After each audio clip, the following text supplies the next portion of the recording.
बिस्मिल्लाहिर्रहमानिर्रहीम। Chapter number 14 ये Q के गौरी की बुक में से दिया जा रहा है।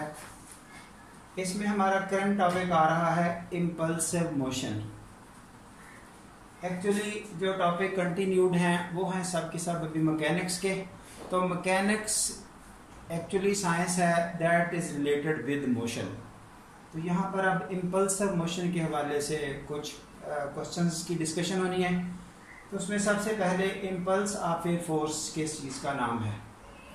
इम्पल्स ऑफ ए फोर्स, अगर कोई फोर्स कुछ टाइम इंटरवल के लिए किसी पार्टिकल पर अप्लाई की जाए, अगर उस फोर्स को टाइम से मल्टीप्लाई कर दिया जाए टाइम इंटरवल से, तो result is called impulse.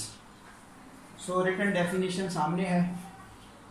Definition के हवाले से जिनकी अभी बात हो रही है, if a force F is applied at a particle during the time interval t, then product of F and t is called impulse of a force, hence I equal to F into t। अब हमारा एक problem और भी है इस student level पे कि question क्या पूछा जाएगा इस सिनेरियो से, उसका सलूशन पेपर में क्या लिख के देना है। बच्चे की ये सबसे अहम ज़रूरत है।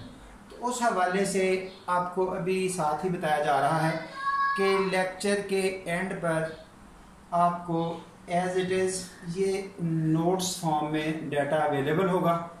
आप नोट्स देख के वहाँ से ऑब्ज़र्व कर सकेंगे कि क्वेश्चन क्या है, उसका सलूशन क्या है और लिखने का मटेरियल क्या होगा। साथ वो सब कुछ एज पर रूटीन लिखा गया होगा। यहाँ पर समझाने के लिए कुछ शॉर्ट वर्डिंग लिखी गई होगी और कुछ यानी कि उस तरह का स्टाइल होता है जिसमें वो स्ट्रक्चर कम नज़र आता है कि किस तरह से रिजल्ट एलेबोरेट करते हुए पेपर में क्या ज़रूरत है बच्चे की। तो उस हवाले से क्वेश्चन शो किया जा रहा है, show that impulse of a force is equal to change in momentum. Impulse of a force momentum में जो चेंज आती है उसी का रिजल्ट सेम है। तो उस हवाले से ज़ाहिर है अब इसका सोल्यूशन कैसे दिया जाएगा। ये मोमेंटम का जो वर्ड है वो होता है product of mass and velocity is called momentum.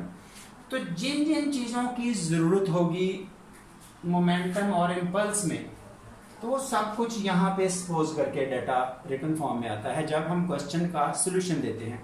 सो वही कुछ यहाँ पे है, यानी कि मोमेंटम के हवाले से मास वेलोसिटी, हमें चेंज इन मोमेंटम चाहिए तो उस हवाले से एक इनिशियल वेलोसिटी होगी, एक फाइनल वेलोसिटी होगी ताकि चेंज का पता चल सके। जब इम्पल्स की बात करेंगे तो हमें एक टाइम इंटरवल चाहिए और साथ अप्लाइड फोर्स चाहिए। ये जो 4-5 आइटम्स अभी बताई गई वो सब की सब यहाँ पे लिख दी जाएंगी क्वेश्चन के सोल्यूशन में। Just like if a force F is applied at A particle of mass m for the time duration t, let u be the initial velocity and v is the final velocity after time t। ये दोनों velocities का मकसद क्या है कि change in momentum end पे show हो सके।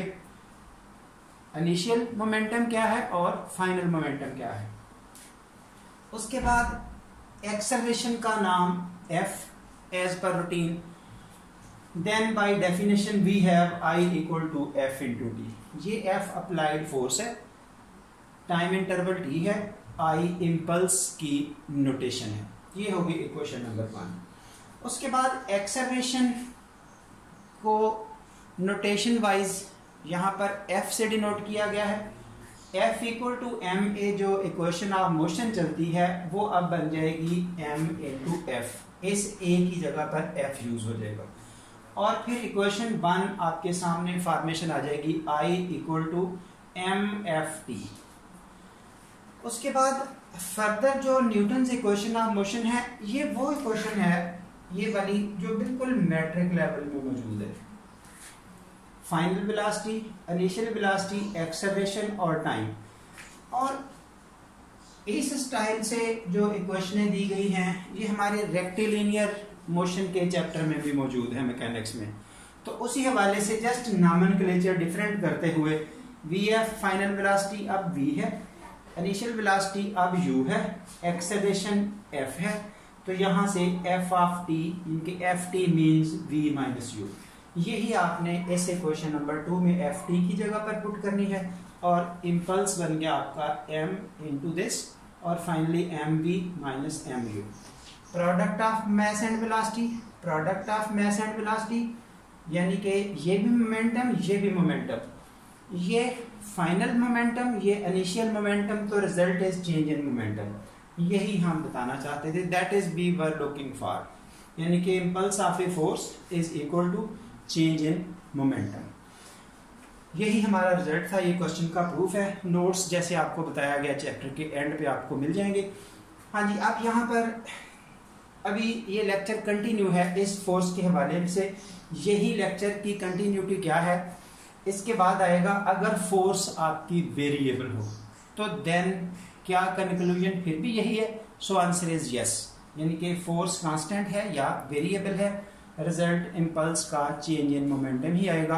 अब ये लेक्चर कंटिन्यू करते हुए इंशाल्लाह अभी आपको फर्दर वेरिएबल फोर्स के हवाले से बताया जाए।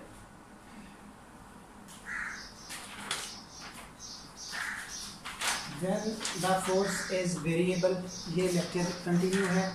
If the force is variable but constant in direction, then impulse during time t equal to t1 and t equal to t2 is given by।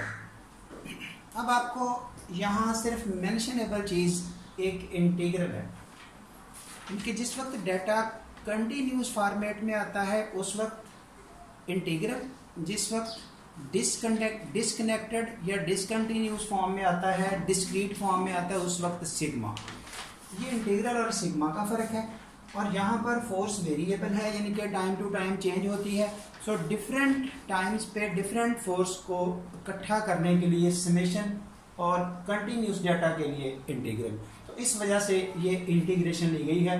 F D T as पर routine जो product of force and time है उसी तरह से है। उसके बाद अब इस इक्वेशन 2 को फर्दर एलेबोरेट करने के लिए कि ये चेंज इन मोमेंटम कैसे बनेगा, F equal to M A and acceleration dv by dt, so F equal to M A becomes dv by dt और इक्वेशन 2 चेंज हो जाएगी m dv by dt और यहाँ से ये m dv। इन limits को भी नोट करें, जब वेरिएबल टाइम था तो उस वक्त लिमिट्स टाइम की थी। अब आपके पास वेलोसिटी आ चुकी तो वही लिमिट्स वेलोसिटी की आ चुकी। t1 के अगेंस्ट वेलोसिटी v1 थी, t2 के अगेंस्ट वेलोसिटी v2 थी। ये दो तरह की वेलोसिटी दो डिफरेंट टाइम्स में क्यों ली गई है, क्योंकि हमें दो जगह पर मोमेंटम चाहिए था, यानी कि फर्स्ट स्टेज पर momentum, after some time interval again momentum. तो इस हवाले से v1 is velocity at t equal to t1, v2 at t equal to t2। अब I इक्वल टू m, ये जब सॉल्व करेंगे m कांस्टेंट हो गया, dv का सोल्यूशन v हो गया, तो v वेलोसिटी में upper limit minus lower limit और finally m v2 minus m v1। So this is momentum, this is momentum, यानी कि before and after some interval, so finally change in momentum. यानी कि वही क्वेश्चन जो पिछला continue था कि impulse of a force is equal to change in momentum, whether force is variable और force is constant. In both cases आपका ये क्वेश्चन कंप्लीट हुआ। एक एंड पे ये छोटा सा नोट है कि अगर प्लेन मोशन आ रही हो तो इनके एक्स और वाई कोऑर्डिनेट मौजूद हो, देन पोजीशन क्या होगी, let X and Y be the component of the force F, then यही वाली इक्वेशन एफ डी टी आपको दो डिफरेंट स्ट्रक्चर्स में रिजल्ट देगी, जिसमें इम्पल्स को एक्स आई सब वाई, ये दोनों नोटेशंस आ रही हैं, impulse along the axis respectively X axis and Y axis. इनको एज ए फार्मूला यूज कर सकते हैं अगर प्लेन मोशन में काम करना हो। लास्ट पे आपको जो शुरू में बताया गया था कि पेपर में क्या लिखना है अगर क्वेश्चन आता है, तो ये पेज आपको नज़र आ रहा है, इसमें कंप्लीट फॉर्मेट है जिसमें स्टूडेंट रोक के इसको नोट कर सकता है कि क्वेश्चन क्या पूछा जाएगा और बच्चे ने उसका सलूशन किस फॉर्म में लिखना है। सो ये आपके सामने अब नज़र आ रहा है क्वेश्चन लिखा कैसे जाएगा पेपर में। ठीक है। अब लास्टली अगर दोस्तों को वीडियो पसंद आए तो इस चैनल को सब्सक्राइब करें, लाइक करें और फर्दर फॉरवर्ड करें।